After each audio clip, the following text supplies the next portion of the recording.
दोस्तों, Rajasthan police constable का form भरने के लिए आपको आना होगा राजस्थान सिंगल साइन ऑन के ऑफिशियल साइट पे और यहीं से आपको पहले एक जो है एसएसओ आईडी बनाना होगा और उसके बाद आपको फॉर्म को अप्लाई करना होगा। पूरा कंप्लीट प्रोसेस हम बताएंगे, आपको वीडियो को लास्ट तक देखना है और ये भी हम आपको बताएंगे कौन लोग फॉर्म को अप्लाई कर सकता है और कौन लोग फॉर्म को अप्लाई नहीं कर सकता है। सारी जानकारी आपको हम यहाँ पे बताएंगे। इसके अलावा जब आप ओटीआर करेंगे वन टाइम रजिस्ट्रेशन, तो वहां पे आपको एक परफॉर्मा भी अपलोड करना पड़ रहा है। वो परफॉर्मा भी हम आपको प्रोवाइड कराएंगे और अप्लाई लिंक भी प्रोवाइड करेंगे। देखिए, फॉर्म भरने के लिए गूगल में जाना है, सर्च करना है डीएस हेल्पिंग फॉरएवर। ये वाली आपको वेबसाइट मिलेगी, इसको आपको ओपन कर लेना है और यहाँ पे लाइव अपडेट में देखेंगे राजस्थान पुलिस कांस्टेबल रिक्रूटमेंट का आपको यहाँ पे नोटिस मिलेगा और अप्लाई लिंक मिलेगा। आप इस पे क्लिक करेंगे या आप यहाँ पे सर्च भी कर सकते हैं राजस्थान। अगर आप बहुत दिन बाद ये वीडियो देख रहे हैं तो यहाँ पे राजस्थान सर्च करेंगे ना सर्च बार में, यहाँ पे आपको राजस्थान पुलिस कांस्टेबल रिक्रूटमेंट का भी ऑप्शन देखने को मिल जाएगा। आप इस पे क्लिक करेंगे और यहाँ पे आपको इस भर्ती के रिगार्डिंग सारी इंफॉर्मेशन जो पढ़ने को मिल जाएगा। यहाँ पे आप एप्लीकेशन फी, इसके अलावा इंपोर्टेंट डेट, आप और नीचे आएंगे तो यहाँ पे आपका एज लिमिट, इसके अलावा आपका क्वालिफिकेशन, तो 12th पास यहाँ पे चाहिए फॉर्म भरने के लिए। और नीचे आएंगे तो यहाँ पे आपको जो अप्लाई लिंक मिलेगा। यहाँ पे डाउनलोड नोटिस का ऑप्शन मिलेगा, कांस्टेबल का भी नोटिस है यहाँ पे। और आपको बता दूं टेलीकम्युनिकेशन का भी वैकेंसी आया हुआ है, तो इसका भी नोटिफिकेशन आपको यहाँ पे डाउनलोड करना है। तो यहाँ से नोटिफिकेशन आप डाउनलोड कर लेंगे और अगर आप एलिजिबल हैं तो फॉर्म को जरूर अप्लाई करेगा। जो मैं आपको प्रोसेस बताने वाला हूँ इसी प्रकार से आपको जो है फॉर्म को अप्लाई करना है। वन टाइम रजिस्ट्रेशन करते वक्त आपको 600 रुपए आवेदन शुल्क लगेंगे। अगर आप इससे पहले एसएसओ आईडी बनाए हैं और आपने जो है ओटीआर कंप्लीट किया हुआ है, 600 रुपए पे किया हुआ है, तो आपको दोबारा यहाँ पे शुल्क जमा करने की आवश्यकता नहीं है। ठीक है ना, तो ये आपको विशेष ध्यान देना है। ये बहुत ही अच्छा प्रोसेस किया गया राजस्थान में। एक ही बार आपको आवेदन शुल्क देना होता है, उसके बाद से आपको बार बार आवेदन शुल्क देने की आवश्यकता नहीं होती है। ठीक है ना, चलिए अब आगे बढ़ते हैं और समझते हैं पूरी इंफॉर्मेशन को। और आपको बता दूं फ्रेंड्स, फॉर्म भरने से पहले आपको ओटीआर हैंड रिटन पीडीएफ भी आपको डाउनलोड कर लेना है। इसको आपको अपने खुद के राइटिंग में जो है लिखना होगा। ये जो है स्वयं शपथ पत्र है, मतलब बिना नोटरी का, नोटरी से नहीं बनाना है, खुद के राइटिंग में आपको लिखना है। इस सभी जो भी कैंडिडेट फॉर्म भर रहे हैं उन सबको यहाँ पे ये प्रिंट आउट निकालना है और अपने हाथ से यहाँ पे अपना नाम, पिता का नाम, जन्म तिथि यहाँ हस्ताक्षर करेंगे।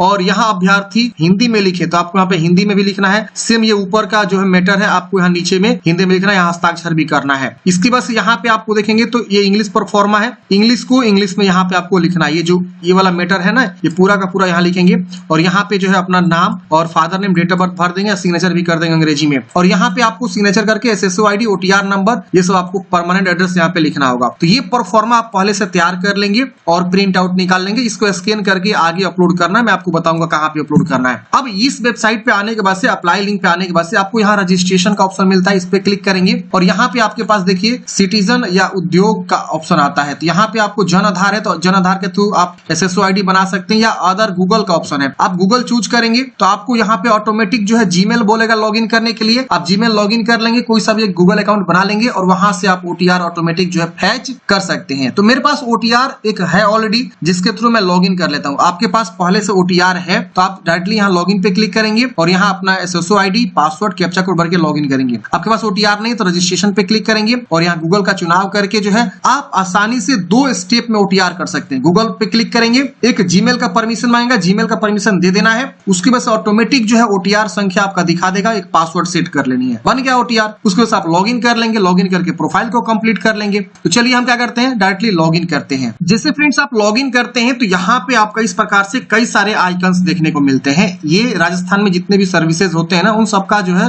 ये अलग अलग सर्विसेज है। अब यहाँ पे आपको जो है देखेंगे तो रिक्रूटमेंट, यहाँ क्विक सर्च का ऑप्शन मिलता है, तो रिक्रूटमेंट आपको सर्च करना है। देखिए रिक्रूटमेंट सर्च करेंगे तो यहाँ पे रिक्रूटमेंट स्टेक 2 आपको क्लिक करना है। 2 आपको मिलेगा रिक्रूटमेंट पोर्टल, लेकिन आपको स्टेक 2 वाले पे क्लिक करना है। जैसे आप इस पे क्लिक करेंगे स्टेक 2 वाले पोर्टल पे लेकर जाएगा। हाँ, अगर आप पहली बार जो है एसएसओ आईडी बनाएंगे ना तो आपको एक छोटा सा प्रोफाइल क्रिएट करने का आएगा। मैं एक बार और दिखाई तो बैक टू एसएसओ पे मैं क्लिक करूंगा, यहाँ पे आपको ना आएगा प्रोफाइल क्रिएट करने का। तो यहाँ से आप जो है अपना प्रोफाइल को जरूर क्रिएट कर लीजिएगा। मैं दिखाता हूँ क्या क्या आएगा। अपना first name, last name, display name, date of birth, email ID, mobile number, gender, city, state, postal address, यहाँ पे आपको जन आधार है तो देंगे और इसको अपडेट कर लेंगे और आसानी से अपडेट हो जाएगा। अगर बस पहले से आईडी है तो ये अपडेट करने की आवश्यकता नहीं है। ठीक है ना, चलिए मैं डायरेक्टली क्या करता हूँ, दोबारा लॉगिन कर लेता हूँ। तो हमने दोबारा लॉगिन कर लिया है और यहाँ क्विक सर्च में जाके हमने रिक्रूटमेंट स्टेक 2 सर्च किया, ये वाला पोर्टल मिला हमको। हम इस पे क्लिक करेंगे तो देखिए यहाँ पे आपको ऑन गोइंग रिक्रूटमेंट में आपका पुलिस कांस्टेबल यहाँ पे आपको शो रहा है और यहाँ पे आपका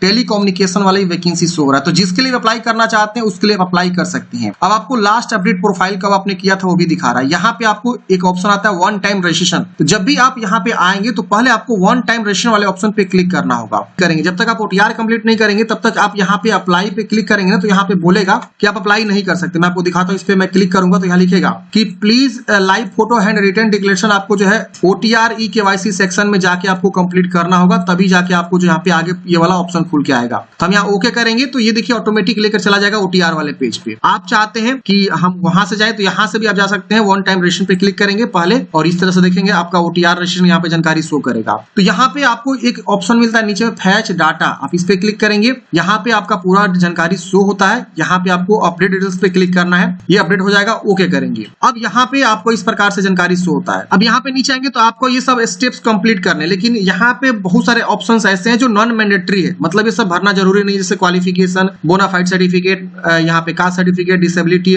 मैरिज, पुलिस कैरेक्टर सर्टिफिकेट, ये सब नॉन मैंडेटरी है। आपको बस ये OTR KYC और ऊपर का जो OTR है वो कंप्लीट करना है और लास्ट में आपको पेमेंट करना है। लेकिन जो कैंडिडेट्स पहले से फॉर्म फिलअप किए हुए हैं OTR वाला, उनको यहाँ पे फैच करना है और यहाँ OTR पे क्लिक करना है। यहाँ पे आपको जो है लाइव फोटो अपलोड करना है और यहाँ पे हैंड रिटन डिक्लेरेशन आपको क्या करना है, अपलोड करना है। तो ये दो चीज क्या करेंगे आप अपना जो है अपलोड करेंगे। दोस्तों OTR कंप्लीट करने के बाद से फ्रेंड्स इस प्रकार से देखेंगे तो आपका यहाँ पे जो है इस तरह से ऑन गोइंग रिक्रूटमेंट जो है शो होता है। यहाँ पे आपको जो है जिस भी पद पे अप्लाई करना चाहते हैं उसके सामने अप्लाई नाउ का बटन है, इस पे क्लिक करेंगे। जैसे अप्लाई पे क्लिक करेंगे फ्रेंड्स आपका इस प्रकार से जो है आएगा कि आप जो है यहाँ पे अपना CT का जो है 10+2 लेवल वाला डालिए जानकारी। तो यहाँ पे आपको एप्लीकेशन नंबर लिखना है और CT जो लोग दिया हुआ है वही लोग यहाँ पे फॉर्म को अप्लाई कर सकता है। अगर आपने CT 10+2 लेवल का जो है नहीं दिए थे एग्जाम तो आप फॉर्म अप्लाई नहीं कर सकते। ऑलरेडी नोटिफिकेशन में चीज मेंशन किया गया है। तो यहाँ पे CT का जो है एप्लीकेशन नंबर लिखना है और सबमिट वाले ऑप्शन पे क्लिक करना है। सबमिट पे क्लिक करते हैं फ्रेंड्स यहाँ पे आपको सिलेक्ट करना है पोस्ट को, का जो पद है जितने वैकेंसी वो सब यहाँ पे शो करेगा। अब आपको यहाँ पे चुनाव करना है। यहाँ पे आप देखेंगे सबसे ऊपर में कांस्टेबल बैंड नॉन TSP और दूसरा है कांस्टेबल ड्राइवर नॉन TSP और एक है कांस्टेबल ड्राइवर TSP। मतलब एक होता है TSP और एक होता है नॉन TSP। तो आप किसके लिए अप्लाई करना चाहते हैं उसका आप यहाँ पे जो है क्या करेंगे, चुनाव करेंगे। अब देखिए TSP और नॉन TSP क्या होता है। देखिए TSP एक जो है क्षेत्र बनाया गया है, उस क्षेत्र के अंतर्गत आप आते हैं तो TSP का चुनाव करके आप फॉर्म को अप्लाई करेंगे, आपको विशेष छूट मिलता है। जो लोग TSP क्षेत्र से नहीं आता है वो नॉन TSP का चुनाव करके फॉर्म को अप्लाई करेगा। जैसे आप देखेंगे कांस्टेबल ड्राइवर में TSP भी है, नॉन TSP भी है। जैसे आप देखेंगे तो यहाँ पे आपको जो ड्राइवर में TSP मिलेगा, कांस्टेबल ड्राइवर में नॉन TSP भी मिलेगा, कांस्टेबल जनरल नॉन TSP मिलेगा और जनरल TSP भी मिलेगा। बैंड में आपका ओनली नॉन TSP मिलेगा, TSP नहीं है, यानी TSP के लिए क्षेत्र, TSP क्षेत्र के बच्चों के लिए कांस्टेबल बैंड की बहाली नहीं है। तो आप यहाँ पे देखेंगे अगर आप TSP क्षेत्र से आते हैं तो TSP का चुनाव करिए, आपको विशेष छूट मिलता है। उस एरिया के ही लोगों को चयन होता है उस एरिया में। और जो नॉन TSP से आता है वो नॉन TSP वाला पद का चुनाव करके फॉर्म को आगे फिलअप करेगा। तो यहाँ से हम एक जो है क्या करेंगे, चुनाव कर लेंगे और उसके हम जैसे सिलेक्ट करेंगे तो आगे जो है फैच डिटेल्स करने का ऑप्शन आएगा। कुछ इस प्रकार से आप देख सकते हैं यहाँ पे प्रोसेस हो रहा है और यहाँ पे आपका ये देखिए डिटेल्स जो है शो करेगा। कुछ इस प्रकार से शो करेगा आपकी जानकारी, फादर्स नेम, ये सब डिटेल्स शो करेगा। आप यहाँ पे क्या करेंगे, अपडेट करना चाहते हैं अपडेट करेंगे, वरना यहाँ पे प्रोसीड पे क्लिक करेंगे। प्रोसीड पे क्लिक करते हैं यहाँ पे आप देखेंगे तो 4 स्टेप्स में आपको फॉर्म को भरना है। पहला बेसिक डिटेल्स, दूसरा पर्सनल डिटेल्स, उसको से क्वालिफिकेशन और उसकी वजह से यहाँ पे आइडेंटिफिकेशन इंक्लोजर, कुछ यहाँ पे जो है आइडेंटिफिकेशन इंक्लोजर भी करना होगा। तो आवेदक का नाम, पिता का नाम, माता का नाम, ये सब आपकी जानकारी ऑलरेडी फिलअप मिलेगा। इसके बाद से आप नीचे आएंगे तो यहाँ पे आप देखेंगे तो अप्लाइंग फॉर, आप किसके लिए अप्लाई करना चाहते हैं। यहाँ पे आपको जो है आएगा ऑप्शंस। तो यहाँ पे आपको डिस्ट्रिक्ट्स देखने को मिल जाते हैं। आप यहाँ से क्या करेंगे, डिस्ट्रिक्ट का चुनाव कर सकते हैं। तो यहाँ पे देखेंगे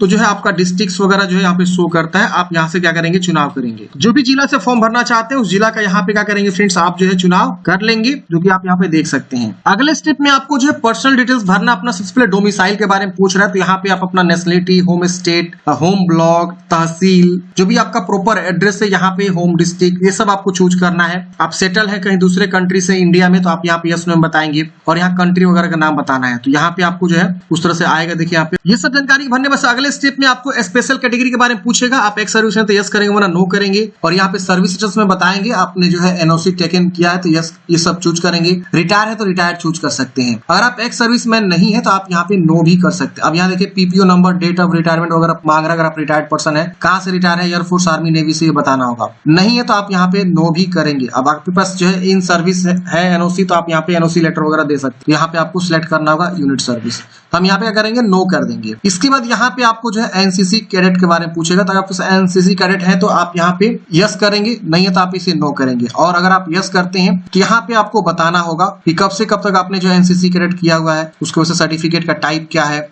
कितना दिन आपने किया हुआ है, ये सब बताना होगा। एनसीसी के टाइप में आपको ABC जो आता है ना, वो आपको यहाँ पे चुनाव करने का ऑप्शन मिलेगा, ABC। तो यहाँ से जो भी आपके पास एनसीसी सर्टिफिकेट है वो आप यहाँ पे चुनाव कर लेंगे। इसके बाद यहाँ पे आपको नीचे में होम गार्ड, अगर आप गृह रक्षा स्वयं सेवक हैं तो आप यहाँ पे यस नो में आपको बताना होगा।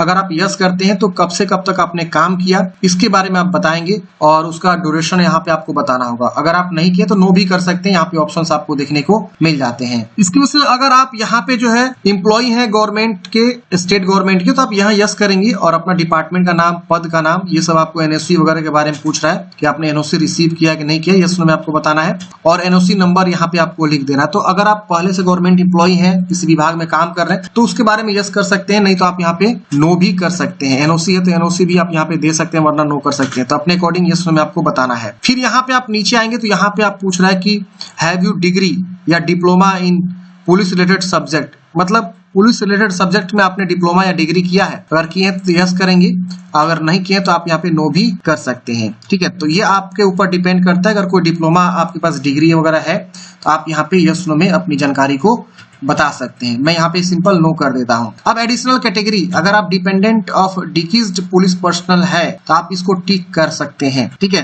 अगर आप नहीं है तो आप इसको टिक नहीं करेंगे।